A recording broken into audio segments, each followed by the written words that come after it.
Right. Nah, saudara yang kasih dalam Tuhan, hari ini kita masuk serial khotbah kita yang baru. Setelah pembahasan kita tentang perkataan-perkataan Yesus di atas kayu salib, yang jumlahnya ada 7 perkataan Yesus menjelang Paskah kita sudah saya selesaikan. Nah, sekarang kita mau masuk pada serial khotbah yang baru, berarti 33 minggu ke depan. Saya belum tahu apakah 33 minggu terus kondisinya di rumah masing-masing, atau mungkin hanya beberapa minggu depan. I don't care. Pokoknya firman tetap harus kita beritakan. Amin. Dan kita tetap siap menerima firman. Mau di rumah kah, mau datang ke gereja kah, pokoknya kita mau bertumbuh dalam terang Tuhan. Dan saudaraku yang kasih dalam Tuhan, dari 2-3 tahun yang lalu, karena khotbah di gereja ini, itu kita persiapkan setiap 5 tahun, saudara. Jadi setiap 5 tahun gereja ada target buat setiap jemaat. Karena saudaraku yang kasih dalam Tuhan, saya percaya penggembalaan bukan hanya menyampaikan firman Tuhan biasa. Penggembalaan itu harus ada target. Ya, misalnya tahun 2020 ini kita beri nama The Year of Favor of God, atau tahun perkenanan Tuhan. Jadi target gereja, visi gereja, arahan gereja adalah gereja mengarahkan jemaat untuk masuk pada perkenanan Tuhan. Jadi orang yang berkenan kepada Tuhan, apapun terjadi, fokusnya hanyalah Yesus, saudara. Nah, itu sebabnya persiapan firman sudah kita persiapkan dari 5 tahun sebelumnya. Jadi dari 2-3 tahun sebelumnya saya sudah sampaikan bahwa hari ini setelah Paskah saya akan berbicara tentang 33 hal yang luar biasa, 33 hal kebenaran dahsyat tentang salib. Nah, ini yang kita mau belajar ya. Jadi serial khotbah 33 minggu ke depan, ya kan? Kita hanya bicara tentang salib, saudara, ya kan? Kita hanya bicara tentang salib. Orang mau bilang, wah hidup Kristen diberkati, amin. Hidup Kristen penuh mujizat, amin. Hidup Kristen penuh dengan kemenangan, amin. Hidup Kristen doa-doa dijawab, amin. Tetapi semuanya bersumber pada salib. Sehingga mempertentangkan salib dengan mujizat adalah kebodohan. Ada banyak orang yang berkata, apa itu khotbahnya tentang mujizat, khotbah kalau tentang salib, tapi di balik salib ada mujizat. Jadi saudara yang kasih dalam Tuhan, hanya orang-orang yang berpikir tidak jelas, hanya orang-orang yang tidak berdasar pada firman yang memisahkan salib dengan mujizat. Hari ini perlu saya proklamasikan, salib tidak bisa dipisahkan dari mujizat. Amin ke apa ke mentang-mentang di rumah cuma. Hello. Yeeha. Waduh.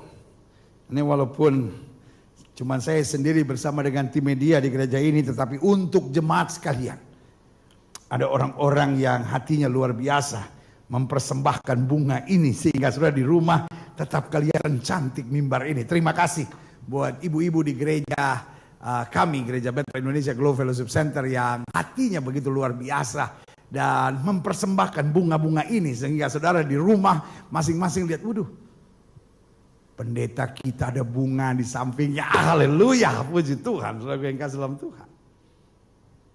Saya ulangi sekali lagi, mempertentangkan antara salib dengan mujizat adalah sebuah kebodohan. Ada banyak orang yang berdasar pada salib lalu berkata, apa itu? Pendeta-pendeta sekarang cuma bicara mujizat, cuma bicara tentang berkat, cuma bicara tentang karunia, cuma bicara tentang mujizat, bicara tentang salib. Tapi izinkan saya mengingatkan buat saudara, di balik salib ada mujizat, di balik salib ada karunia Allah, di balik salib ada kemuliaan Tuhan, di balik salib ada perkara-perkara yang dahsyat dan luar biasa. Itu juga katakan amin. Justru karena salib, tanpa salib tidak ada mujizat. Tanpa salib tidak ada kemenangan. Tanpa salib tidak ada karunia. Saudara ingat gak? Yesus disalib dulu, mati dulu. Pada hari yang ketiga bangkit. Lalu naik ke surga. Dan di hari Pentakosta, hari ke-50, Roh Kudus dicurahkan, karunia-karunia Allah dinyatakan. Saya nggak habis pikir.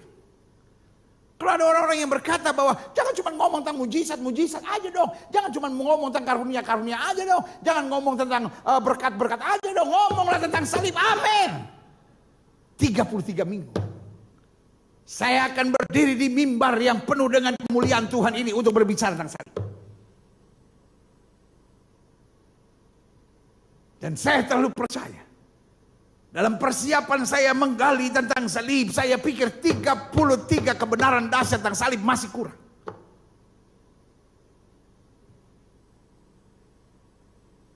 Saya bisa menjelaskan 3 tahun berturut-turut hanya salib, hanya salib, hanya salib. Karena selalu saya bilang, cross is the center of Christianity. Salib adalah pusat dari kekristenan kita. Kalau kita bicara akhir zaman, fokusnya harus salib. Kalau kita bicara tentang kuasa Tuhan, fokusnya harus salib. Kalau kita bicara tentang kekudusan, fokusnya harus salib. Kalau kita bicara tentang berkat, fokusnya harus salib. Kalau kita bicara tentang pemulihan, fokusnya harus salib. Kalau kita bicara tentang kepastian surga, fokusnya harus salib. Cross is the center of our Christianity. Kalau salib sudah tidak menjadi pusat pengajaran kita, maka sudah menuju pada kesesatan. Saya ulangi sekali lagi. Alkitab bilang kamu sesat kalau kamu tidak mengerti kitab suci dan kuasa Allah, kata Yesus. Dan kitab suci, yaitu firman, dan kuasa Allah dipertemukan di mana? Di salib. Bukankah Alkitab berkata di salib Yesus menggenapkan seluruh hukum Taurat sampai dia berkata sudah selesai. Apa yang dia selesaikan? Menggenapkan seluruh hukum Taurat. Tetapi karena dia menggenapkan seluruh hukum Taurat, Alkitab berkata Allah mengaruniakan kepadanya segala kuasa. Maka Yesus bilang segala kuasa di langit dan di bumi telah Bapa serahkan kepadaku. Berarti salib adalah titik pertemuan antara firman Allah dan kuasa Allah. Karena itu sekali lagi saya ulangi, pengajaran, doktrin, teologi apapun yang tidak berpusat pada salib akan menuju pada kesesatan. Because the cross is the center of Christianity. Saya berdoa di minggu-minggu yang dahsyat, minggu-minggu kuasa kebangkitan, sambil kita sedang mempersiapkan diri untuk menyambut Kristus yang naik ke surga, yang kemudian juga kita bersama akan bersyukur buat Roh Kudus yang dicurahkan di hari Pentakosta. Jadi hari-hari ini adalah hari-hari yang tepat untuk fokus on Jesus, untuk memandang hanya pada salib dan mengakui bahwa cross is the center of our Christianity. Ketika sentral kekristenan kita hanyalah doktrin, maka kita hanya farisi zaman baru yang senangnya mengkritik, menyerang. Orang bicara tentang perpuluhan, kritik. Orang bicara tentang pujian penyembahan, kritik. Orang bicara tentang hadirat Tuhan, kritik.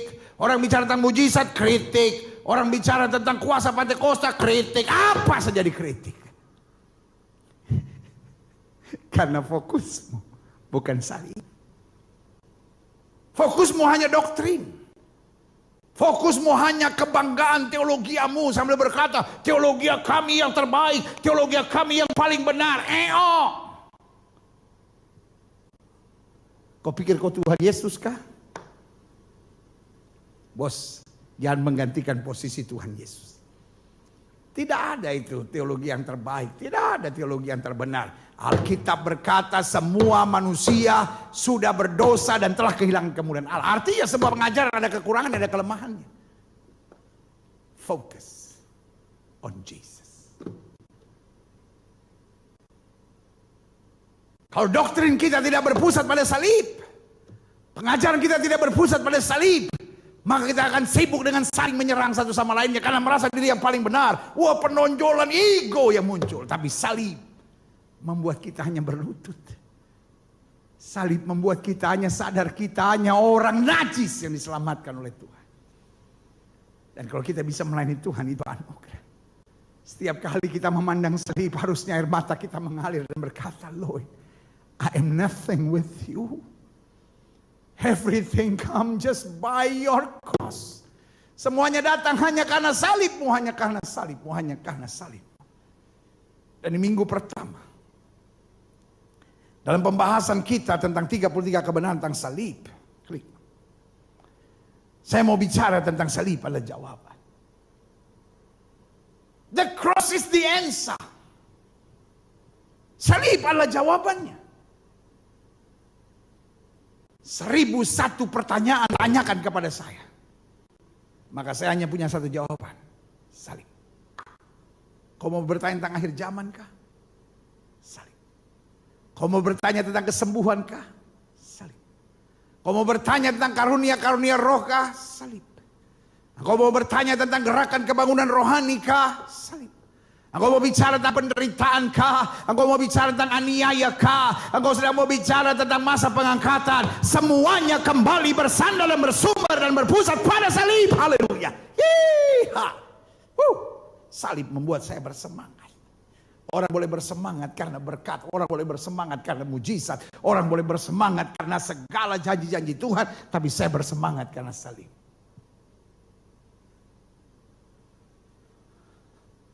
Kalau salah tanya sama saya, kenapa turun-turun pendeta? Kangen. Kangen sama jemaat. Ya. Biasanya di sini ada jemaat. Dan nggak jauh-jauh begini biasanya, dekat-dekat ini kan. Ini ada jemaat, di sini ada jemaat. Biasanya penuh ini tempat ya kan. Nggak ada sekat-sekatnya, sekat dibuka, ini full gereja ini. Tapi sekarang saya sendiri ini bisa main bola di sini ya. Saya kangen sama jemaat, saudara. Ya kan?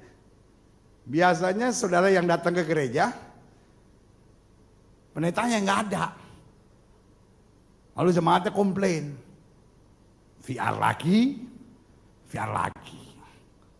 Kalau yang asli jemaat, kalau udah biasa tuh, setahun 3-4 kali adalah VR-nya gitu. Saya datang ke gereja, gembala nggak ada. Sekarang saya balas, saya ada di gereja, lu kemana? Ya kan aturan pemerintah harus social distancing. Yes. Saya percaya anak-anak Tuhan adalah orang-orang yang taat. Saya percaya anak-anak Tuhan tidak nekat, saudara. Saya percaya anak-anak Tuhan ikuti aturan, saudara. Jadi kita ikuti aja aturan pemerintah. Kita nggak tahu sampai kapan, tapi kita tahu ada tangan Tuhan, ada pembelaan Tuhan. Dan saya tahu persis kapan COVID-19 ini akan berakhir. Catat ya, catat. Kalau perlu rekam ini. Saya yakin tidak salah. Saya tahu persis kapan COVID-19 ini akan berakhir. Ketika tangan Tuhan turun dan berkata, berhenti, pasti berhenti. Kapan itu? I don't know. Tangannya tangan Tuhan, dia yang tahu kapan dia turunkan tangannya. Karena kalau Tuhan katakan berhenti, pasti berhenti. Dan saya percaya hari itu akan tiba. Sama seperti Yesus di Danau Galilea bilang, diam, tenanglah, dan semua diam. Saya percaya hari itu akan tiba. When is it? Tergantung doa kita bersama. Karena mari berdoa. Saudara yang kasih dalam Tuhan. 1001 pertanyaan ditanyakan. I know the answer is the cross. Jawabannya adalah salib. Karena salib yang membuat kita kuat. Salib yang membuat kita bersemangat. Salib yang membuat kita meninggalkan segala kesenangan dunia. Dan salib yang mendorong kita untuk kuat dan bertahan menghadapi segala perkara. Kalau hari-hari ini kita tetap tersenyum, why? Because of his cross. Karena salibnya. Salibnya.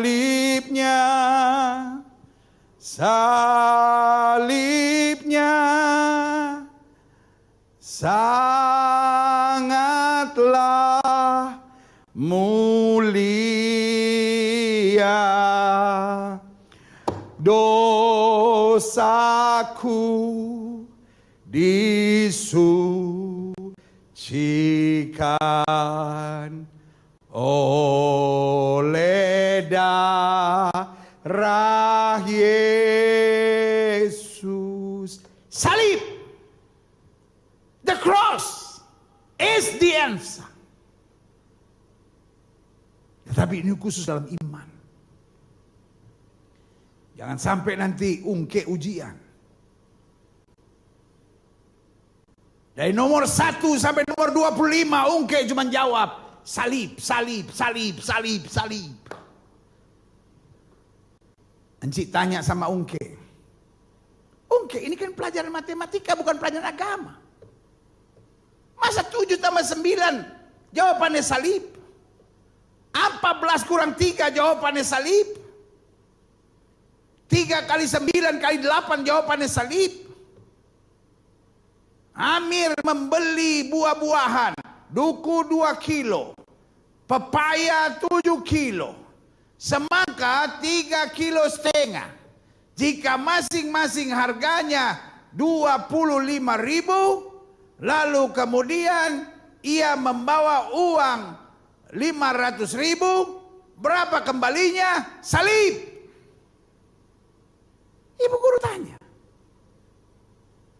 Encik tanya, oke, apa begini? Tiba-tiba Ungkek jawab, begini Encik, kemarin di gereja, pendeta menjawab, apapun pertanyaannya, jawabannya salib. Itu cerita lain kasih yang, aduh, parah saudara. Maksud saya dalam kehidupan ini, cross is the answer. Salib adalah jawabannya. Nah, saya pelajari, klik. Kolose 1 ayat 19 sampai 25, karena seluruh kepenuhan Allah. Karena seluruh kepenuhan Allah. The fullness of God, kata Alkitab. Berkenan diam di dalam Dia, Kristus. Allah sendiri yang kemudian mengosongkan diri dan firman-Nya menjadi sama dengan manusia. Ini bukan ajaran Sabellian. Sabellian berkata bahwa Allah ketika menjadi sama dengan manusia, maka Dia tidak lagi menjadi Allah.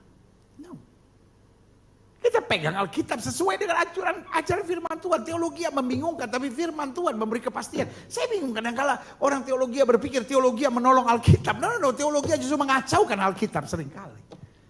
Karena seringkali bahasa-bahasa Alkitab sudah sangat jelas, saudara. Tapi doktrin-doktrin teologi yang nggak jelas-jelas, doktrin teologi yang saling menyerang satu sama lainnya, justru membingungkan dan memecah-mecahkan tubuh Kristus. Kan jelas Alkitab bilang, Allah dalam segala kemuliaannya harus menyelamatkan manusia. Karena itu Allah mengosongkan dirinya. Bukan Allah meninggalkan kealahannya lalu menjadi manusia. No. Allah mengosongkan dirinya dan firman-Nya menjadi sama dengan manusia. Kalau ada orang yang pakai istilah lagi, Allah membunuh Yesus, main bunuh-bunuh. Kau pikir kepala geng motor ke apa? Ya. Jadi kita pakai aja istilah-istilah Alkitab, nggak usah pakai istilah-istilah di luar Alkitab yang justru membingungkan kita dan mengacaukan kita dan akhirnya memecah-mecahkan gereja. Back to the word of God, back to the cross, and we will unite back together. Karena ketika teologi dengan bahasa-bahasa akal manusia, bukan lagi pakai bahasa-bahasa firman, makin terjadilah kekacauan. Saya tidak anti teologi. Tapi saya anti dengan kekacauan. Saya anti dengan kesombongan manusia yang membanggakan teologianya, tapi tidak lagi membanggakan Kristus, tidak lagi membanggakan salib, dan tidak lagi membanggakan firman. Dia pikir ajaran dia lebih bagus dari firman. Dia pikir ajaran yang melengkapi firman, tapi justru mengacaukan. Karena firman sudah lengkap. Allah mengosongkan diri. Firman-Nya menjadi sama dengan manusia. Itu sebabnya Alkitab berkata, berkenan di dalam Dia. The fullness of God, seluruh kepenuhan Allah.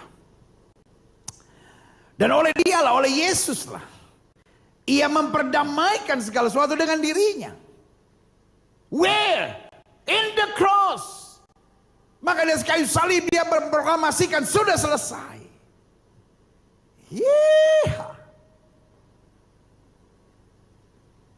Setiap saudara yang di rumah, kepalkan tangan kanan sama-sama bilang sama saya, salib adalah kebanggaanku. Ya, masa di rumah masing-masing aja masih malu-malu, masih kaku-kaku, masih jaim-jaim. Ayo dong, kepalkan tangan kanan, sama-sama bilang salib adalah kebanggaanku. Yes. Kalau perlu tulis di medsos saudara itu. Masa udah di rumah, ikut ibadah masih juga sempat-sempat main-main game lagi. Setting-setting lagi. Tunggu dulu kebaktian selesai dulu baru apa.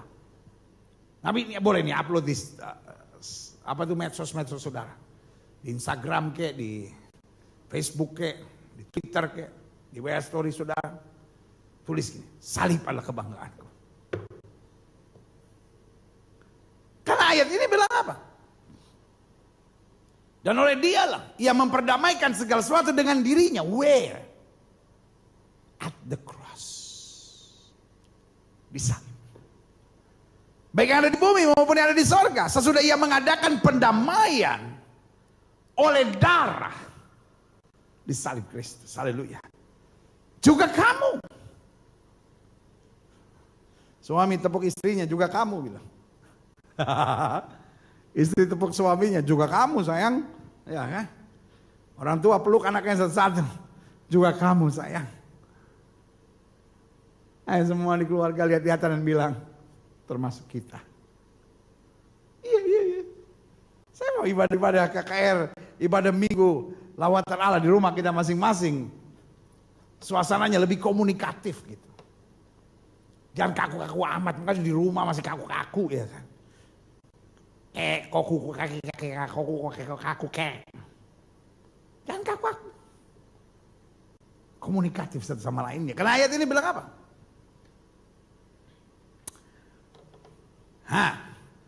Juga kamu. Iya kamu. Kamu iya kamu. Yes.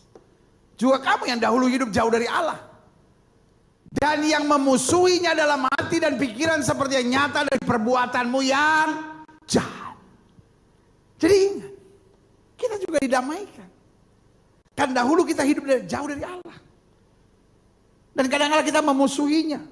Dalam hati, dalam pikiran, dalam perkataan seperti yang nyata dalam perbuatanmu yang jahat. Paulus pakai istilah begini. Setiap kali aku ingin buat yang baik, yang jahat aku perbuat. Sampai akhirnya Paulus kecewa sama dirinya sendiri dan berkata, siapakah yang dapat melepaskan aku dari tubuh celaka ini?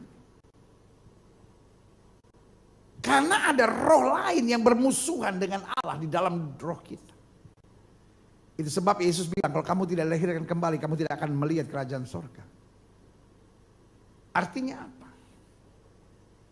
Artinya bukan agama, perbuatan baik, amal ibadah yang bisa menyelamatkan kita. Bahkan bukan teologi yang bisa menyelamatkan kita.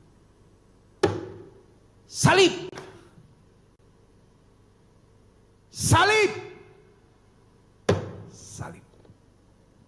Saya tahu, saya mengerti. Khotbah tentang salib hari-hari ini tidak populer. Wah, kalau saya bicara tentang penyingkapan rahasia akhir zaman dalam hubungan dengan COVID-19, saya percaya pasti viewersnya meningkat terus. Semua, ada apa ini COVID-19 dalam talian panggilan sejarah, apalah segala macam, lalu panggilan akhir zaman, tergila-gila, ya kan? Apalagi kalau judulnya nubuatan yang akan muncul di zaman yang berhubungan dengan COVID, lebih semangat lagi. Pada banyak nubuatan, bukan nubuat, tapi lubuat, saudara. Jangan salah mengerti saya masih percaya nubuat. Karena Alkitab ngomong begitu, saya masih percaya. Tapi saya sangat tidak percaya lubuat-buat, ya kan? Makanya hari-hari ini ada banyak nubuatan-nubuatan yang saya dengar dan kemudian tidak terbukti, saudara-saudara. Dan justru mempermalukan tubuh Kristus. Sebagai hamba Allah saya mau ingatkan. If God doesn't speak, don't speak. Kalau Tuhan tidak berbicara, jangan mengatasnamakan Tuhan dengan sembarangan. Itu jahat di hadapan Tuhan. Dan itu bukan hanya jahat, itu mempermalukan tubuh Kristus. Karena kita jadi bahan tertawaan orang hanya karena kelakuan manusia-manusia sembarangan yang gak jelas ini, yang hanya cari namanya sendiri. Supaya disebut the prophet of God of end times. Yaelah, sebagai nabi Tuhan. Dan sekarang orang bangga-bangga kalau disebut, ladies and gentlemen, this is prophet of God of end times. Wey, sebuah tergila-gila. Saudara yang kasih dalam Tuhan. Saya mengerti. Pembahasan tentang salib hari-hari ini tidak populer. Tetapi saya percaya betul pembahasan tentang salib itu adalah kehendak Tuhan buat setiap kita. Kadangkala kita pikir kita ngerti salib, padahal kita belum mengerti apa-apa tentang salib. Kita cuma berpikir salib itu penderitaan, oh ini salib yang harus saya pikul. No. Buat saya salib adalah kebanggaan, karena salib adalah jawaban. Haleluya. Selanjutnya. Sekarang diperdamaikan dalam tubuh jasmani Kristus oleh kematian, oleh salib. Untuk menempatkan kamu yang dahulu jahat, yang dahulu najis, yang dahulu ngaco, yang dahulu tengil. Itu bahasa apa sih pendeta, tengil itu? Tapi itu yang Alkitab ngomong. Sekarang diperdamaikan dalam tubuh jasmani Kristus yang oleh kematiannya. Kita yang tadinya ngaco, kita yang tadinya nggak beres, kita yang tadinya jahat, untuk menempatkan kamu kudus. Yeah. Kenapa saya bangga dan saya berkata salib adalah jawaban? Karena yang dulu tadinya ngaco, yang dulu tadinya jahat, kata Alkitab. Coba lihat. Coba kasih mundur ayatnya. Juga kamu yang dahulu hidup jauh dari Allah. Satu ya, jauh dari Allah. Dan yang memusuhinya. Dua, memusuhi dalam hatinya, pikirannya. Tiga, seperti nyata dari perbuatanmu yang jahat. Ada tiga hal di sini. Dahulu hidup jauh dari Allah. Yang kedua, memusuhinya dalam hati dan pikiran. Dan yang ketiga, perbuatanmu jahat. Tapi kita dalam kategori yang sudah harusnya terbuang. Kalau istilahnya dangdut bilang sudah tersenggol. Pendeta tahu-tahuan aja dangdut. Ya pendeta, namanya juga pendeta kan mesti tahu segala-galanya dong ya. Cilo kayak Superman aja. Nah, I'm just kidding. Kita yang mestinya tadinya tereliminasi. Karena apa? Karena jahatnya tadi itu. Tetapi masuk ayat yang ke-22 dikatakan. Sekarang diperdamaikan dalam tubuh jasmani Kristus oleh kematiannya. Untuk menempatkan kamu yang tadinya jahat itu kudus, tak bercelah, dan tak bercacat di hadapannya. Berikan tepuk tangan yang meriah buat Tuhan. Haleluya, haleluya, haleluya. Yes. Ayat selanjutnya. Itu sebabnya saya bilang, the cross is the answer. Orang sibuk dengan agama, orang bilang, oh Kristen kafir. Orang mau bilang apa pun tentang kekristenan, kekristenan tidak bisa menyelamatkan, karena yang bisa menyelamatkan hanyalah Yesus. Di bawah kolong langit ini tidak ada nama lain yang manusia selamat kecuali di dalam nama Yesus. Kalau ada saudara yang menyaksikan program ini, ada saudara-saudara yang beribadah dalam ibadah di rumah saudara masing-masing, dan saudara don't know Jesus, saudara belum pernah menerima Yesus sebagai Tuhan dan Juru Selamat. Saya berdoa supaya hari ini saudara ambil keputusan untuk mengizinkan Yesus masuk dalam hidup saudara. Karena saudara yang kasih dalam Tuhan, the cross is the answer. Kalau saudara berkata, saya seorang banci pendeta. Saudara berkata pada saya seorang pelacur pendeta. Saudara berkata pada saya, pendeta tahu saya seorang pembunuh bayaran pendeta. I don't care. Man, you need Jesus. Engkau membutuhkan Yesus.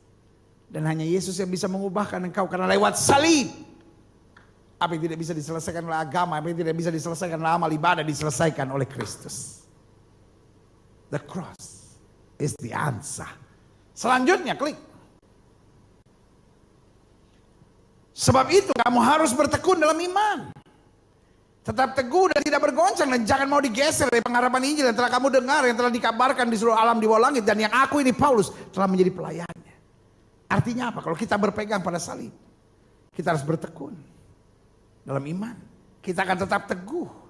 Kita tidak bergoncang dan tidak mau digeser dari pengharapan Injil yang telah kita dengar dan kita kabarkan. Bahkan karena salib,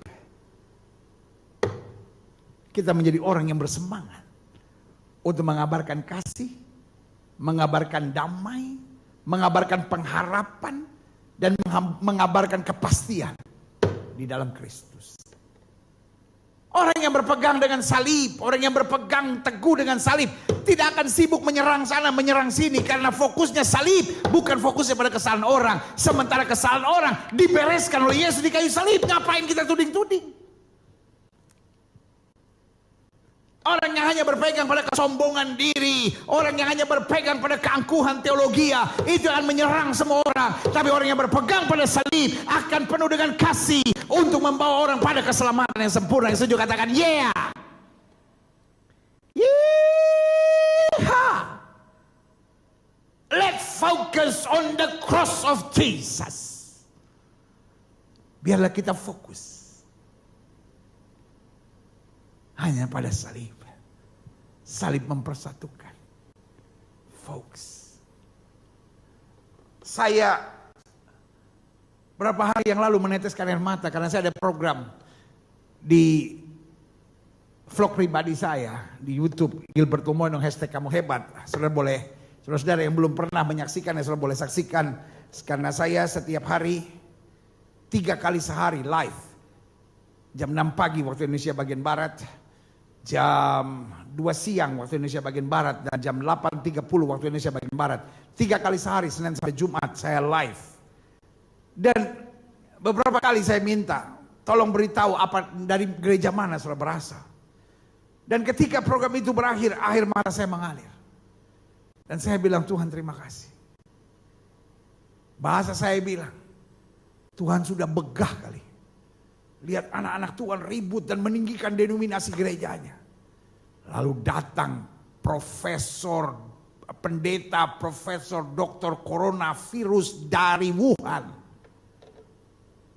Lalu bikin KKR, semua bersatu. Tembok-tembok gereja runtuh. Pintu-pintu gedung gereja tutup. Kita semua sekarang sudah gak peduli dari denominasi mana. Yang penting pengajaran tentang salib, pengajaran tentang firman, pengajaran yang memuliakan Kristus, pengajaran yang mengarahkan pada kebenaran dan kesucian. Kita hidup di dalamnya. Saya juga katakan yeah. Yang bikin capek gereja hari-hari ini, membuang energi terlalu banyak, ada kesibukan untuk menonjolkan teologi masing-masing. Saya tidak sedang bilang bahwa teologi gak perlu. Tapi yang sedang saya mau tekankan adalah the simplicity of the gospel. Kesederhanaan Injil. Untuk kita menjadi pelaku-pelaku firman dan hidup di dalamnya. Dan menjadi pemberita-pemberita Injil. Itu yang paling penting. Karena teologi yang memecah-mecahkan. Tetapi Injil mempersatukan. Orang yang berpegang pada salib nggak akan pernah sibuk menyerang kiri dan kanan, melihat kekurangan yang lain. Kenapa? Di dalam salib saya tahu bahkan kekurangan saya diselesaikan di sana. Orang yang memegang salib akan dapat mengerti kekurangan orang lain untuk terus dapat merangkulnya dan mengarahkannya dalam kehendak Tuhan yang sempurna. Tapi orang yang menonjolkan doktrin teologianya, wah, akan dengan bangga berkata teologi kami teologi yang terbaik, semuanya sesat. Kapan kita tahu bahwa orang itu tidak lagi menonjolkan Kristus tapi menonjolkan teologi? Waktu dia udah gak bisa bergaul sama yang lain, karena yang lain menurut dia gak benar, cuman dia yang paling benar. Dia cuman bisa kumpul sama kelompoknya, sama golongannya, sama lingkungannya sendiri. Itu yang saya bilang, katak di bawah tempurung. Engkau telah ditipu oleh roh kesombongan dalam dirimu. Untuk membuat engkau merasa engkau pengajaran yang paling hebat, paling dahsyat, paling luar biasa. Tapi saudaraku, izinkan saya hari ini menawarkan. Bukankah salib tetap yang paling luar biasa? Yang setuju berikan tepuk tangan yang meriah buat Tuhan. Haleluya, haleluya, haleluya.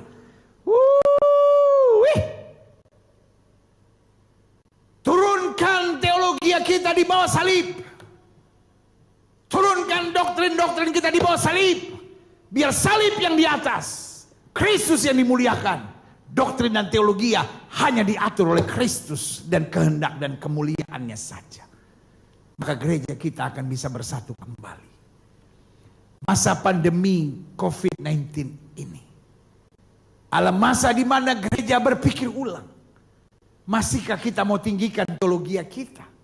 Masihkah kita mau bangga dengan doktrin kita? Atau kita sekarang mengangkat salib? Karena salib mempersatukan kita. Yang setuju berikan tepuk tangan yang meriah buat Tuhan. Haleluya. Yeah. Saya pelajari. Klik. Sekarang aku bersuka cita. Bahwa aku boleh menderita karena kamu. Lihat, saudara, orang yang berpegang pada salib santai. Sekarang aku menangis bahwa aku boleh menderita. No. Sekarang aku bersuka cita bahwa aku boleh menderita karena kau. Jadi ada orang-orang yang, saudara-saudara, kita harus pikul salib, saudara. Apa itu kesenangan-kesenangan dunia, saudara-saudara? Itu tidak ada artinya, saudara-saudara. Itu sampah. Tapi kita harus memegang salib. Salib itu memang berat. Gak usah drama lah. Saya juga pendeta tuh. Saya ngerti drama-drama kayak gitu, saudara-saudara. Cukuplah. Mimbar bukan tempat kita bermain drama. Saudaraku yang kasih dalam Tuhan, ada sekolahnya, ada pelajarannya. Sehingga orang kelihatannya bermain drama, saudara. Semua kekayaan sia-sia, saudara. Semua kesenangan dunia sia-sia. Kita harus berani menderita demi salib. Kakak, kopu drama mantap sekali kakak. Saya kasih nilai 9,5. Tapi saya beri nama, khotbahmu 0 besar. Kenapa? Karena kau sedang bermain drama. Tuhan gak butuh artis di mimbar ini. Tuhan butuhkan hamba dengan hati yang hancur di hadapan Tuhan. Yang menyadari, I am nothing without God. I don't need any drama. I need the sincereness of preaching the gospel. Ketulusan dalam pemberitaan Injil. Salib bukan sesuatu yang harus kita jual dengan air mata. Salib bukan sesuatu yang harus kita jual, kita bertentangan dengan mujizat dan berkata, apa itu pendeta-pendeta yang percaya mujizat? Itu pendeta-pendeta teologi kemakmuran. Sorry, saya belum ngerti apa itu teologi kemakmuran. Karena saya udah baca Alkitab, saya belum pernah jumpai yang namanya teologi kemakmuran. Apakah kalau kita percaya mujizat itu artinya teologi kemakmuran? Berarti Yesus pencetus teologi kemakmuran karena dia buat mujizat. Saya tidak mau berkomentar tentang teologi kemakmuran karena saya tidak ngerti apa itu teologi kemakmuran. Ada orang naik mobil dianggap teologi kemakmuran. Ada orang mobilnya tua, tetapi koleksi jam tangannya, waduh. Ada orang baju yang dia pakai sederhana. Tapi koleksi alat-alat musik yang dia punya miliaran, saudara. Dan dia spend money dengan itu. Ada orang-orang yang penampilannya sederhana.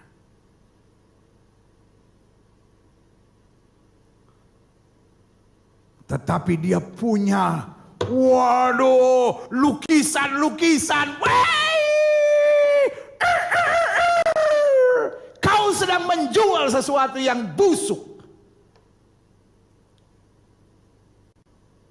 Saya menyebut engkau penipu. Engkau kelihatannya memang sederhana. Tapi kau punya koleksi lukisan. Berharga miliaran, bos. Masih mending kendaraan, masih bisa dipakai untuk pelayanan. Lukisan, untuk dagingmu sendiri, bos. Kau tatap, wah kau bangga lukisan sini aku punya. Wah lukisan sini aku punya.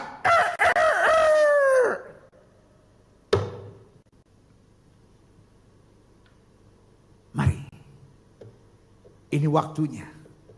Stop saling menyerang. Kita sama seperti orang-orang Farisi yang sedang menyeret wanita pendarahan 12 tahun dan bilang, ini wanita yang tertangkap basah berbuat zina. Maksud saya, ngapain wanita pendarahan 12 tahun diseret-seret? Lalu Yesus berkata, kenapa dia yang diseret? Kan mestinya kenapa dia yang diseret? Kan mesti wanita yang tertangkap basah berbuat zina yang diseret. Ya kan, no. Kau hanyalah kumpulan orang-orang Farisi. Jangan kau, kita kumpulan orang Farisi yang sedang menyeret perempuan yang tertangkap basah berbuat zina dan bilang menurut hukum Musa dilempar batu sampai mati. Yesus bilang, siapa yang tidak berdosa lempar duluan.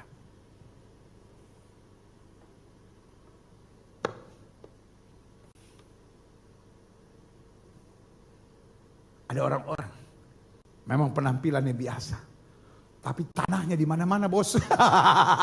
Tanahnya di mana-mana, Bos. Tanahnya di mana-mana, ngeri, Bos. Saudara yang kasih dalam Tuhan. Everything back to your heart. Kita nggak dipanggil untuk saling menghakimi satu sama lainnya. Karena kau hanya seorang Farisi yang pandai mencari-cari kesalahan orang. Tapi kau lupa berkaca dengan dirimu sendiri. Sebagai hamba Allah saya mau bilang. Kalau bukan karena salib. Kita nggak bisa ada sebagaimana kita ada. Ngapain kita sibuk menyerang orang? Mari kita beritakan Injil. Mari kita beritakan Injil. Mari kita beritakan Injil. Dan cukup beritakan Injil. Gak perlu kita sibuk cari-cari kesalahan orang. Lalu memberitakan Injil dari kesalahan-kesalahan orang itu. Beritakan saja Injil. Beritakan salib. Kita bisa punya 1000 bahan khotbah tentang salib. Tanpa menyindir orang dan menyerang orang lain. Sehingga kita fokus pada anugerah dan kuasa yang luar biasa. Makanya ayat ini bilang apa? Sekarang aku bersuka cita. Bahwa aku boleh menderita karena kamu. Bayangkan orang kalau memahami salib, menderita pun bersuka cita. Dan menggenapkan dalam dagingku apa yang kurang pada penderitaan Kristus untuk tubuhnya itu jemaat. Jadi, coba. Ini dalam sekali ini pembahasan ini. Sekarang aku bersuka cita bahwa aku boleh menderita. Karena kamu. Dan menggenapkan dalam dagingku apa yang kurang pada penderitaan Kristus. Jadi aku bersuka cita bahkan untuk melewati penderitaan seperti yang Kristus alami. Jadi orang kalau pandang salib gak akan bisa mengeluh.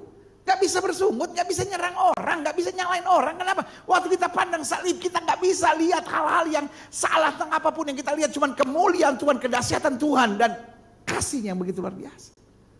Kita nggak beres, kita nggak benar kok dipulihkan karena salib kok. Jadi waktu kita melihat orang lain, kita hanya mengarahkan kepada salib. Karena di salib itu segala kekurangan dia pun akan disempurnakan sama seperti kekurangan kita. Disempurnakan oleh salib. Orang yang berpegang pada salib nggak punya waktu untuk nyerang orang di sebelah kiri dan kanannya. Tapi penjahat, hatinya busuk, sempat-sempatnya berkata kepada Yesus, jika engkau anak Allah, turun dari salib itu, selamatkan dirimu dan selamatkan kami. Orang kalau hatinya busuk, ada aja yang dia lihat untuk dia serang. Tapi orang kalau hatinya penuh dengan salib, dia berkata seperti orang yang di sebelah kanan Yesus. Teman, kita dihukum karena memang kita bersalah. Tapi dia tidak bersalah. Dia tetap Yesus dan dia berkata, Guru ingatlah akan aku jika engkau dalam Firdaus. Yesus bilang, hari ini juga engkau bersama-sama dengan aku. Orang yang pegang salib. Dalam segala perkara dia tabah, dia tenang, dia sukacita, dia kuat. Dan dia tetap bersemangat. Yang setuju katakan, yeah. Coba lihat. Aku telah menjadi pelayan jemaat itu. Itu dia. Orang kalau pegang salib. Semangat untuk menjadi pelayan. Aku telah menjadi pelayan jemaat itu sesuai dengan tugas yang dipercayakan Allah kepadaku. Untuk meneruskan firman-Nya dengan sepenuhnya kepada kamu. Ini dia. Yang pertama. Semangat melayani. Yang kedua. Menyelesaikan tugas-tugas yang dipercayakan Allah. Dan yang ketiga. Meneruskan firman. Memberitakan firman dengan sepenuhnya. Tidak dikurangi. Tidak ditambah-tambahi. Tetapi tulus. Jujur. Dan lurus di hadapan Tuhan. Yang sudah katakan yeah. Saya simpulkan begini. Klik. Salib adalah kebanggaan iman Kristen. Karena tadi saya sudah katakan. Cross is the center of our Christianity. Salib adalah pusat kekristenan kita. Tanpa salib. Kekristenan kosong. Kosong. Saya pelajari, klik. Kekristenan tidak dapat dipisahkan dari salib. Klik. Karena yang pertama saya pelajari, memisahkan kekristenan dari salib adalah kebodohan. Take out the cross from Christianity. So Christianity become nothing. Hanya menjadi filsafat. Mengerikan. Ada banyak sekolah teologi ya. Sekarang telah berubah nama hanya menjadi sekolah filsafat. Kita mau berfilsafat kah? Kita sedang kehilangan ilham roh. Pada Alkitab tidak bisa dipikirkan hanya dengan pemikiran kepandaian manusia. Tetapi Alkitab harus dipahami dalam ilham roh dan tuntunan Roh Kudus. Dan Roh Kudus tidak bisa dipisahkan dari peristiwa salib.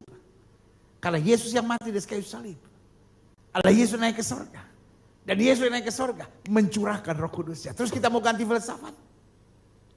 Alkitab berkata jangan kita mau dibelenggu dengan filsafat manusia yang palsu dan kosong.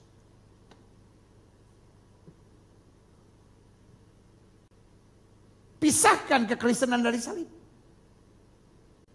Kita cuma tinggal kejar berkat, tinggal kejar mujizat, tinggal kejar jadi orang baik.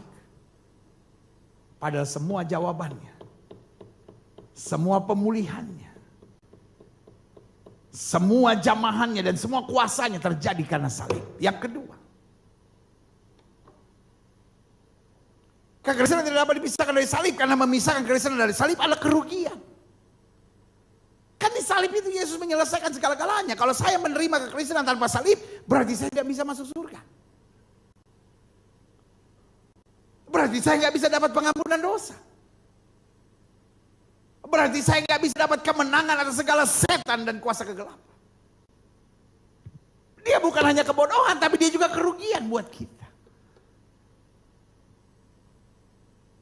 Percaya pada Yesus itulah untungku. Dia hiburkan hati yang susah. Percaya pada Yesus itulah untungku. Hidup senang selamanya. Yeah, inilah untungku. Dalam dunia yang gelap. Jika di hatiku Yesus tinggal tetap. Yeah, sebagian sudah menatap saya dan berkata, itu lagu baru ya pendeta. Apa? Lagu tahun 70-an. Percaya pada Yesus, percaya pada salib, itulah untung kita. Salib membuat kita tidak akan bisa mengeluh. Salib membuat kita akan selalu bersemangat. Salib membuat kita tetap percaya. Salib membuat kita tetap bernyala-nyala menghadapi apapun virus COVID-19 ini. Tidak akan membuat kita cemas kalau kita tetap memandang salib. Yang ketiga, memisahkan kekristenan dari salib adalah kehendak setan. Setan tidak bisa dihancurkan dengan mujizat. Setan tidak bisa dihancurkan hanya dengan menyanyi-menyanyi. Setan tidak bisa dihancurkan hanya dengan memberi persembahan. Tapi setan dihancurkan di kayu salib.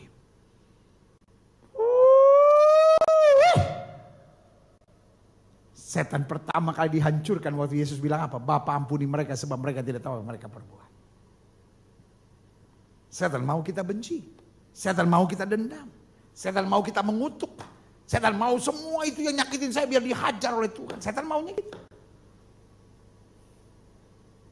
Tapi salib menghancurkan setan. Waktu Yesus mulai, Bapa ampuni mereka sebab mereka tidak tahu apa mereka perbuat. Yang kedua, waktu dia tatap orang di sebelah kanan yang berkata, hari ini juga engkau bersama dengan aku di Firdaus.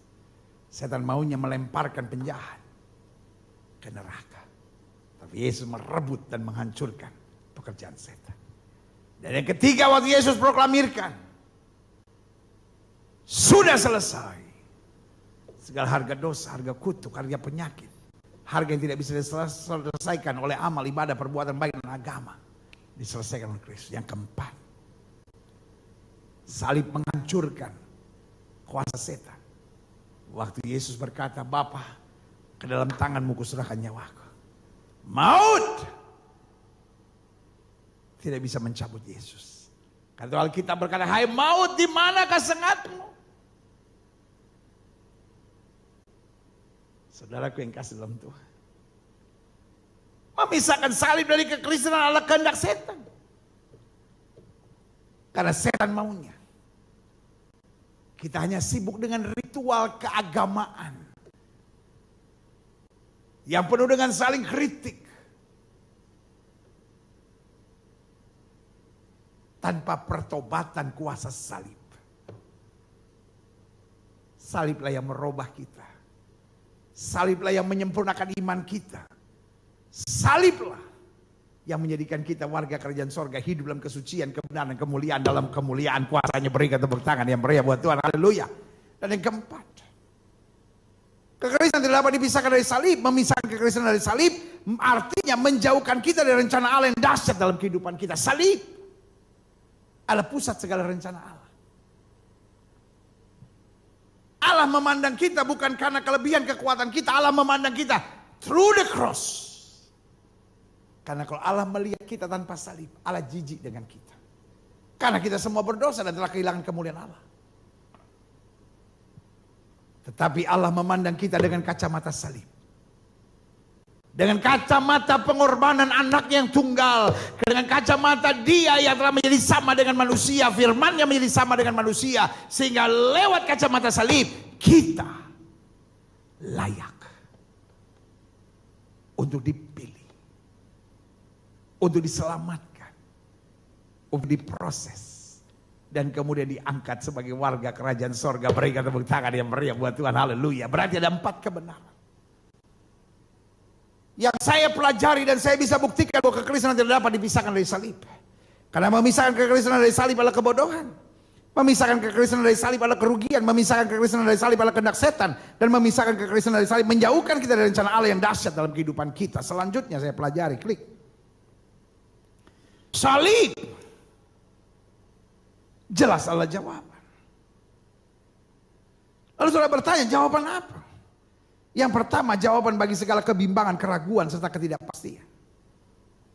Alkitab bilang di akhir zaman apa yang bisa digoncangkan akan digoncangkan supaya tinggal tetap kerajaan yang tidak tergoncang. Hari-hari ini ekonomi tergoncang. Hari-hari ini bisnis-bisnis tergoncang.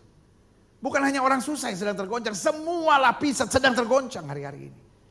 Gereja tutup, sekolah tutup. Pabrik-pabrik berat sekarang menjalani semuanya. Turisme habis. Semua yang bekerja di bagian turisme, pilot kah, guide kah, orang-orang dalam dunia travel, menjerit saudara hari-hari ini. Berat. Tetapi ini yang saya bilang. Salib adalah jawaban. Bagi segala kebimbangan, keraguan, ketidakpastian kita. Karena waktu kita pandang salib kita tahu. Yesus yang mati di kayu salib. Berjanji. Aku tidak pernah meninggalkan engkau dan tidak pernah mengecewakan engkau. Berikan tepuk tangan yang meriah buat Tuhan. Orang yang memandang salib adalah orang yang tegar. Orang yang memandang salib adalah orang yang kuat. Orang yang memandang salib adalah orang yang tidak goncang dengan apapun yang terjadi hari-hari ini dalam hidupnya. Yang ketiga, yang kedua maksud saya. Salib jelas adalah jawaban. Jawaban bagi segala kerusakan dan kehancuran yang dikerjakan oleh kebodohan kita serta serangan-serangan iblis. Kalau kita mau jujur, ada banyak kerusakan di keluarga kita, di otak kita, di pikiran kita, di perkataan kita, dalam hubungan kita dengan teman dan sahabat, karena kebodohan-kebodohan yang kita buat. Atau juga karena serangan-serangan iblis yang menyerang kita. Tapi saudaraku yang kasih dalam Tuhan, izinkan saya mengingatkan, salib adalah jawabannya. Karena salib mampu untuk memperbaiki segala yang rusak. Dengan kuasanya untuk menyempurnakannya dan menjadikannya dahsyat. Kita yang mungkin merusak hubungan rumah tangganya dengan kekasaran kita. Dengan keegoisan kita. Dengan ketidakmauan kita untuk mengalah. Merasa diri kita yang terbaik sehingga terus menyerang, menyakiti orang di sekitar kita. Biarlah salib hari ini menyadarkan kita. Betul, salib adalah jawaban. Sehingga aku tidak mau menjadi orang yang merusak. Tapi aku mau menjadi orang yang membangun. Membawa damai. Dan membuat hidup ini berarti. Yang ketiga. Bagi apa salib adalah jawaban? Bagi kekurangan serta kelemahan kita yang dapat mengacaukan kehidupan kita. Tapi waktu kita memandang salib. Kita berkata, Tuhan terima kasih, aku lemah. Tapi salibmu menguatkan aku. Aku tak berdaya, tapi salibmu memampukan aku. Aku tak sanggup, tapi salibmu membuat aku tetap tegak dan melihat kemuliaan-Mu dinyatakan. Berikan tepuk tangan yang meriah buat Tuhan. Haleluya. Yes. Yeha. Yang keempat, salib adalah jawaban. Jawaban bagi segala yang kita perlukan untuk dapat memiliki hidup yang tekun dan teguh, yang tidak dapat digoncangkan. Setiap kita ingin berlaku tekun dan teguh. Tapi kadang-kala dari motivasi diri kita gak sanggup. Karena kita merasa aduh berat juga ya. Aduh saya sih pengen tekun, pengen teguh, pengen tekun dan tangguh serta setia. Tapi kalau saya difitnah terus, saya menghadapi badai terus, saya menghadapi hal-hal yang menyakitkan terus, ya lama-lama saya juga manusia biasa yang gak kuat juga menghadapi semuanya. Tapi waktu kita memandang salib, kasih kita tidak pernah habis. Kesabaran kita tidak pernah habis. Kesungguhan kita tidak pernah habis. Semangat kita tidak pernah habis. Setan gak suka engkau memegang salib.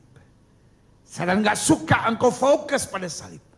Setan suka engkau fokus pada mujizat, pada berkat, pada kemenangan, pada janji Tuhan. Which is true. Itu bonus yang Tuhan sediakan buat kita.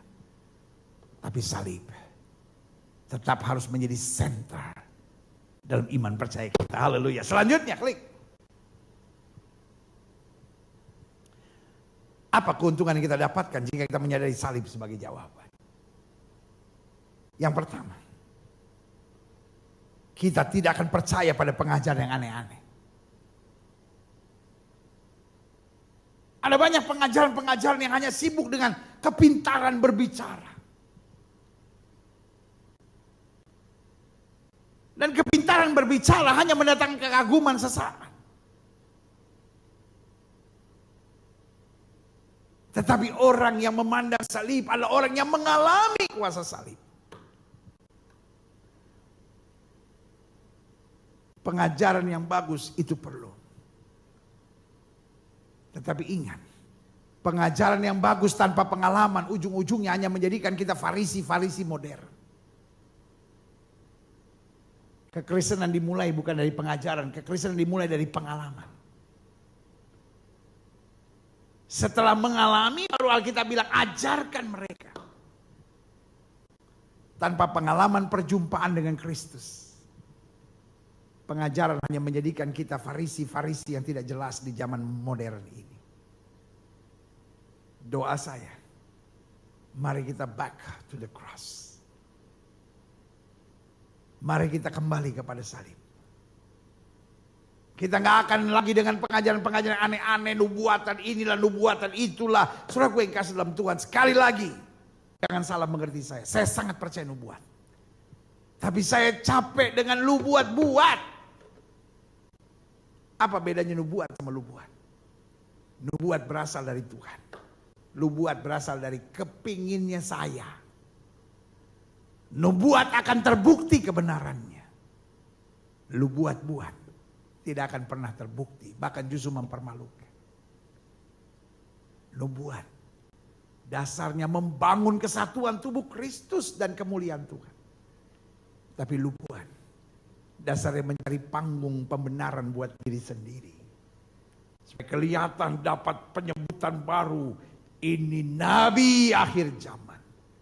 Saudaraku, kenapa kita berlomba-lomba untuk mencari status? Yang satu mau dikenal sebagai pengajar yang terhebat, yang ajarannya paling lurus, paling dewasa, paling murni, paling menyuarakan kebenaran. Yang satu mau disebut sebagai nabi-nabi penting di akhir zaman. Kenapa kita nggak bangga untuk ada pada satu kalimat? Servant of God. Kita bukan nabi, bos. Kita bukan pengajar hebat, bos. Kita bukan penerobos ajaran yang terindah, terhebat, terbenar dalam hidup ini. Santai aja, bos. Kita hanya hamba biasa. Biarlah kita bangga. Saya hamba yang hanya pikul salib. Hanya taat pada apa yang Tuhan perintahkan. Maka harinya akan tiba. Kita berjumpa dia dan Yesus berkata, mari masuk ke hambaku yang baik dan setia. Kau mau dipanggil apa? Mari masuk, hai nabi akhir zaman yang terkenal, hai pengajar terhebat yang pengajarannya paling luar biasa, ya kan? Apa? Atau kita masih hanya mau dipanggil sebagai hamba yang baik dan setia? Yang kedua, apa keuntungan yang kita dapatkan jika kita mencari salib sebagai jawaban? Yang pertama, kita tidak akan percaya pada pengajaran dan pelajaran yang aneh-aneh. Yang kedua, kita tidak akan memiliki harapan-harapan yang palsu. Ada banyak orang kecewa karena dia punya harapan-harapan yang palsu. Yang dia pikir iman sebetulnya hanya hayalan-hayalan dan ambisi pribadi yang penuh dengan kerakusan. Bertobat. Iman bukan berarti menjadi orang yang ambisius dan rakus. Tapi beriman berarti bersyukur dalam segala perkara dan percaya Tuhan selalu menyediakan yang terbaik buat kita. Berikan tepuk tangan yang meriah buat Tuhan. Haleluya. Orang-orang yang pegang salib, kalaupun dia harus tinggal di rumah kontrakan, dia tetap tersenyum. Orang-orang yang memegang salib, kalaupun dia harus naik kendaraan umum, dia tersenyum. Orang-orang yang memegang salib, kalaupun dia harus dihianati, disakiti, ditusuk dari belakang, dia tetap tersenyum karena dia percaya kalaupun manusia mereka yang jahat, di salib Tuhan ubahkan segala sesuatunya menjadi nasihat dan luar biasa. Haleluya. I'm proud to talk about the cross of Christ. Saya bangga banget hari ini. Di KKR ibadah minggu lawatan Allah di rumah masing-masing, saya boleh berbagi tentang kuasa salib. Yang ketiga, keuntungan yang kita dapatkan jika kita menyadari salib sebagai jawaban, kita menjadi orang yang tangguh dalam menghadapi hal-hal yang sukar dan menyakitkan sekalipun. Karena kita pikir, Yesus saya di kayu salib setia, masa saya mau mundur? Yang keempat, yang terakhir, saya undang pemain musik maju ke depan untuk kita bersama berdoa dan kembali menyembah Tuhan. Keuntungan yang kita dapatkan jika kita menyadari salib sebagai jawaban, kita menjadi orang yang konsisten dalam keyakinan iman, kesiapan berkorban, serta antusias dalam pemberitaan Injil. Konsisten. Orang yang kalau pandang salib gak jadi orang yang angin-anginan. Konsisten. Dipuji, tetap tenang. Percaya semua datangnya dari Tuhan. Ditekan, disakiti, dilukai, tetap tenang. Karena kita tahu ada Tuhan yang tetap membela kita. Konsisten. Konsisten dalam 3 hal ini. 1, dalam keyakinan iman. Sekali Yesus, tetap Yesus. Yang kedua, kesiapan berkorban. Kalaupun kita harus berkorban, kita santai aja. Gak usah menangis, gak usah berkata, wah hidup ini berat. No, santai. Kita bangga kok punya Tuhan seperti Yesus. Dan yang ketiga, konsisten dalam pemberitaan Injil. Karena untuk itu kita dipanggil. Sehingga dimanapun kita berada, kita menjadi saksi Tuhan. Dimanapun kita berada, kita berkata seperti Daud, aku tidak akan mati, aku akan hidup. Untuk menceritakan perbuatan-perbuatan Allah yang gagah perkasa. Saudaraku, saya percaya hari ini adalah hari yang baik.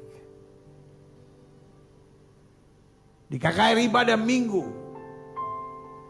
yang saya beri nama lawatan Allah di rumah, Encountering God at Home, sehingga kita mengalami perjumpaan dengan Tuhan di rumah kita masing-masing. Ini waktunya kita menyadari salib adalah jawaban. Amin. Haleluya. Semua mata terpejam, setiap kepala tertunduk, setiap hati terangkat pada Tuhan. Aku punya Tuhan yang besar. Amin. Yang telah berjanji dan sanggup imanku bersepakat percaya kuasanya. Ku terima sekarang. Kemenangan dari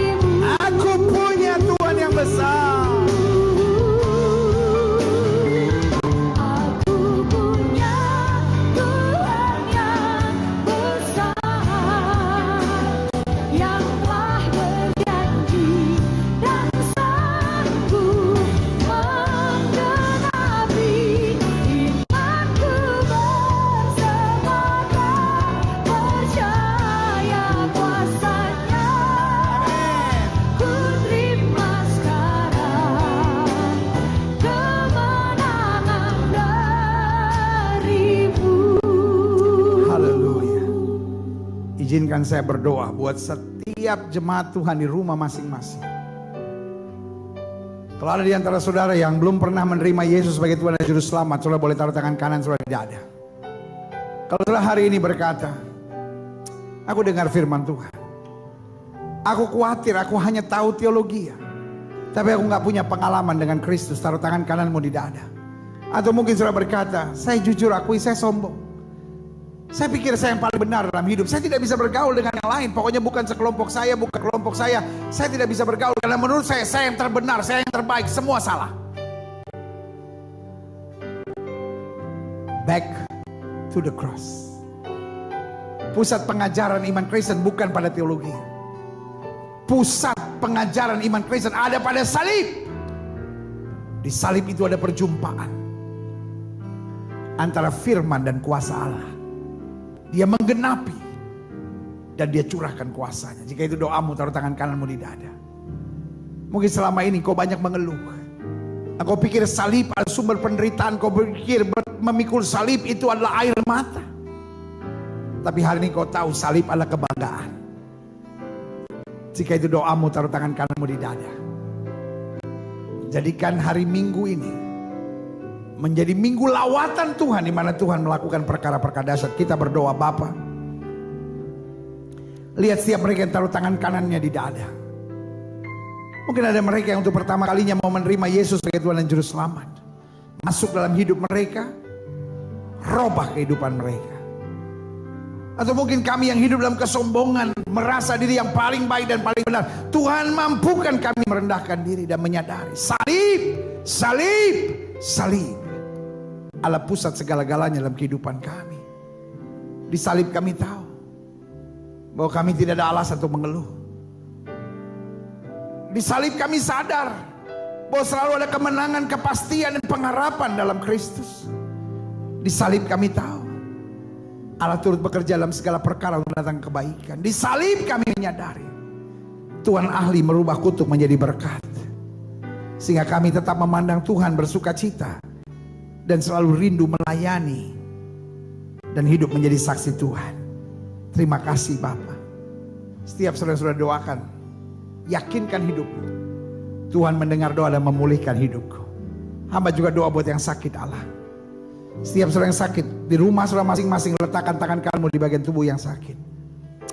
Bapa, firman-Mu ya dan amin. Firman-Mu katakan orang percaya tumpang tangan buat yang sakit dan yang sakit disembuhkan. Dengan iman kami praktekkan firman Tuhan ini. Kami letakkan tangan kanan kami bagian tubuh kami yang sakit. Kami tolak sakit penyakit, kami tolak kelemahan tubuh, kami tolak campuran kegelapan, kami patahkan kuasa di dalam nama Yesus. Hai setan sakit penyakit, kau tidak punya kuasa atas tubuh orang percaya, karena tubuh kami telah dibeli dengan harga mahal darah Yesus. Dari darah yang tercurah tubuh kami adalah bait Roh Kudus, bukan tempat penyakit. Kami perintahkan sekarang keluar dalam nama Yesus. Kuasa kesembuhan, berkat, mujizat mulai terjadi. Karena kami percaya Yesus kami tidak berubah dulu, kemarin, hari ini dan sampai selama-lamanya. Dengan iman kami nyatakan, oleh bilur-bilur Yesus kami yang percaya sudah dijamah dan disembuhkan Tuhan dengan kuasa yang luar biasa. Terima kasih Bapak, terima kasih Bapak, terima kasih. Setiap saudara yang sudah doakan dalam ibadah minggu yang berbahagia ini, tanamkan dalam rohmu, aku sembuh oleh bilur Yesus. Jangan bimbang, karena sesuai dengan imanmu jadi padamu. Setiap pagi engkau bangun katakan, oleh bilur Yesus saya sudah sembuh, oleh bilur Yesus saya sudah sembuh. Karena lewat iman. Berkali-kali Alkitab bilang sesuai dengan imanmu jadi padamu. Oleh iman itu kita mendapat kesembuhan. Terima kasih Bapa. Bangsa negara kami Indonesia, selamatkan ya Allah, damai sejahtera atas Indonesia. Umat mayoritas di bangsa ini terang dituntun dalam kasih, kemurahan dan kuasa Tuhan. Gereja-gereja di seluruh dunia dimanapun yang sedang menjalankan ibadah-ibadahnya melalui dunia maya, melalui online, dalam nama Yesus pemberitaan firman ini diberkati, sehingga gereja Tuhan terus disatukan, dikuatkan dan diberi semangat baru. Kalaupun masa-masa ini menjadi masa-masa di mana gereja satu menyerang gereja lain, teologi satu menyerang teologi lain, Bapa ampuni kami semua. Jadikan kami orang-orang yang merendahkan diri. Karena di saat-saat seperti ini hamba-hamba Tuhan terpanggil untuk merendahkan diri. Para dokter sedang bekerja, tentara, polisi, politisi semua sedang bekerja. Biarlah kami hamba-hamba Tuhan merendahkan diri, berdoa mencari wajah Tuhan. Karena kami percaya doa orang benar besar kuasanya. Terima kasih Bapa. Terima kasih. para dokter, para suster, para bruder, para petugas rumah sakit. Kami doakan dalam nama Yesus, kuatkan dan jaga mereka. Proses-proses yang sedang menantikan kesembuhan, mulai dari COVID-19 sampai penyakit-penyakit yang lain, Tuhan nyatakan kemuliaan. Bangkitkan mereka semangat untuk tetap percaya ada mujizat. Karena setan sedang menaburkan ketakutan di mana-mana, tapi kami punya iman bahwa ada Tuhan yang menyempurnakan. Terima kasih Bapa. Tuhan, kami berdoa sehingga statistik COVID-19 khususnya di Indonesia, kematiannya menurun, yang terpapar menurun, tapi yang sembuh, yang sehat naik dalam nama Yesus. Kami percaya masih ada mujizat. Tuhan tolong teman-teman kami yang masih harus bekerja, polisi, tentara, para medis, dan petugas-petugas lainnya, Tuhan jaga dan lindungi. Terima kasih Bapak. Bapak Presiden kami, Wakil Presiden, Menteri Dalam Negeri, Menteri Kesehatan, Ketua BNPB, Menteri Sosial, Kapolri, Panglima TNI, kami doakan dalam nama Yesus. Tuhan, beri hikmat surgawi sehingga mereka mampu mengambil keputusan-keputusan yang tepat dalam situasi seperti ini, untuk hal-hal yang baik buat bangsa ini. Para gubernur, para wali kota, para bupati, ya Kristus tolong sehingga bersinergi dengan pemerintah pusat menghasilkan hal-hal yang baik. Kalau hari-hari ini ada orang-orang busuk yang memainkan peran untuk mencari panggung politik, kami patahkan dalam nama Yesus. Sehingga masa seperti ini bukan masa saling mencari panggung politik, tapi masa untuk saling bersatu menghadapi musuh satu ini, virus corona ini. Kami percaya Indonesia sanggup, Indonesia bisa. Bahkan setelah ini diprediksi akan ada goncangan ekonomi. Tuhan mampukan tim-tim ekonomi kami dalam hikmat Tuhan mengatur ekonomi dengan baik, mempersiapkan dengan betul, sehingga goncangan apapun Indonesia tetap tangguh, Indonesia tetap kuat, dan Indonesia mampu melewatinya. Masih ada mujizat yang kami percaya. Terima kasih Bapak. Terima kasih Bapak. Terima kasih. Di dalam nama Yesus, hamba serahkan setiap jemaat Tuhan. Hamba mengasihi jemaatmu satu persatu. Apa yang Tuhan taruh di hati hamba sudah hamba sampaikan bagi umat. Hamba doa firman termeterai. Hidup mereka dimeteraikan bagi kerajaan sorga. Anak-anak muda dahsyat. Rumah tangga dipulihkan dalam nama Yesus. Suami sayang istri, istri tunduk pada suami. Kemanisan rumah tangga, kemesraan selalu ada di keluarga kami masing-masing. Lembutkan hati semua. Terima kasih Bapak. Kami tidak mau jadi orang bodoh yang mendengar firman dan tidak melakukannya. Tapi kami mau hidup di dalamnya. Di dalam nama Yesus kami berdoa. Haleluya. Sama-sama kita katakan amin. Sama-sama bilang, saya siap jadi pelaku firman. Masa lemes di rumah masing-masing. Ayo bilang, saya siap menjadi pelaku firman. Amin. Pada selesai, selamat hari Minggu. Tuhan memberkati saudara sekalian. Tetap dahsyat bagi Kristus. Haleluya.